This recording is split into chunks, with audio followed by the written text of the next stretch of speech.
کسی زمانے میں ایک پرانا شہر تھا۔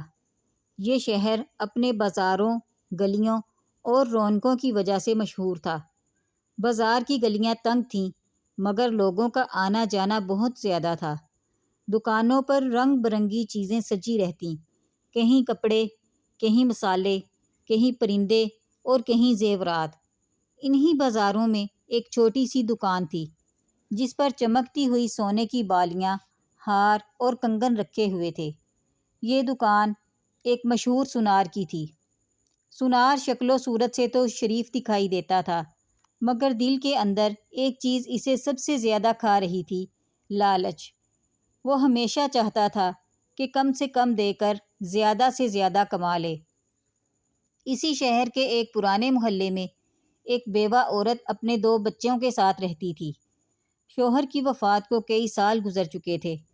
کبھی وہ شوہر کی محبت اور تحفظ میں زندگی گزار رہی تھی مگر اب تنہائی اور غربت اس کا مقدر بن گئی تھی۔ وہ دن بھر لوگوں کے گھروں میں کام کرتی، سلائی کرتی، جھاڑو پونچھا لگاتی مگر پھر بھی بچوں کا پیٹ مشکل سے بھرتا۔ ایک دن شام کے وقت بچے بھوک سے بلک رہے تھے۔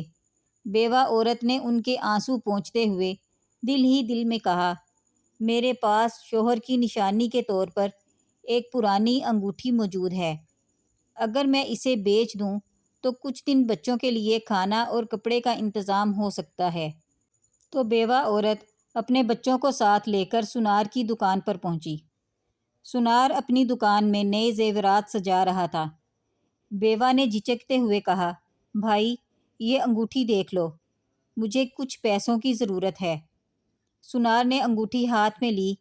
اسے دیکھتے ہی اس نے پہچان لیا کہ یہ خالص سونے کی ہے مگر دل میں سوچا، یہ عورت تو غریب لگتی ہے، شاید قیمت کا اندازہ بھی نہ ہو، کیوں نہ اسے دھوکہ دے کر آدھی قیمت پر خرید لوں۔ وہ مسکرا کر بولا، باجی یہ انگوٹھی زیادہ قیمتی نہیں، بس پیتل کی ہے، اگر چاہو تو چند سکے دے دیتا ہوں۔ بیوہ کے دل کو دھچکا لگا۔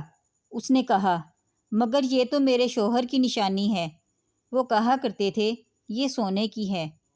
سنار نے قہقہہ لگا کر کہا، ارے باجی، شوہر بیوی کو خوش کرنے کے لیے بہت کچھ کہہ دیتے ہیں، جو دے رہا ہوں وہ لے لو ورنہ واپس لے جاؤ۔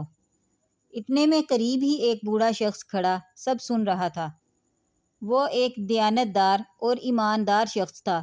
اس نے آگے بڑھ کر کہا، بیٹی یہ انگوٹھی معمولی نہیں، یہ تو خالص سونے کی ہے، سنار تمہیں دھوکہ دے رہا ہے۔ سنار کا رنگ فک ہو گیا۔ وہ بولا، بابا جی آپ کیوں بیچ میں پڑ رہے ہیں، میں تو مذاق کر رہا تھا، یہ واقعی سونے کی ہے اور میں پوری قیمت دینے کو تیار ہوں۔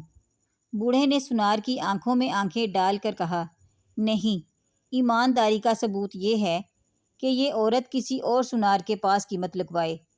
بیوہ کا دل مطمئن ہوا۔ وہ بوڑھے کے ساتھ قریب ہی ایک اور دکان پر گئی۔ دوسرے سنار نے انگوٹھی دیکھ کر حیرانی سے کہا، یہ انگوٹھی تو بہت قیمتی ہے، اس کی قیمت اتنی ہے کہ آپ کئی مہینے سکون سے گزار سکتی ہیں۔ یہ سن کر بیوہ عورت کی آنکھوں میں آنسو آ گئے۔ وہ دل ہی دل میں اللہ کا شکر ادا کرنے لگی۔ ادھر پہلا سنار شرمندہ کھڑا سب دیکھ رہا تھا۔ لوگ جوک تر جوک اس کے پاس آ کر کہنے لگے، تم نے ایک بیوہ عورت کو دھوکہ دینے کی کوشش کی، تمہاری دکان پر اب کون اعتماد کرے گا؟ اس دن کے بعد سنار کی عزت خاک میں مل گئی۔ لوگ اس کی دکان پر آنا کم ہو گئے۔ دکان ویران ہونے لگی۔ وہ کئی راتیں سو نہ سکا۔ اسے خواب میں وہی بیوہ عورت اور اس کے بچے دکھائی دیتے جو بھوک سے بلک رہے تھے۔ آخر ایک دن وہ اللہ کے حضور گر کر رو پڑا، اے اللہ مجھے معاف کر دے، میں نے لالچ میں آ کر ایک بیوہ کا حق کھانا چاہا۔ اس نے اگلے دن بازار کے لوگوں کے سامنے اعلان کیا، آج کے بعد میری دکان پر کوئی دھوکہ نہیں ہوگا، میں وعدہ کرتا ہوں کہ ہر زیور کی قیمت بالکل صحیح لگاؤں گا۔ بیوہ عورت نے ان پیسوں سے اپنے بچوں کی زندگی بہتر بنائی۔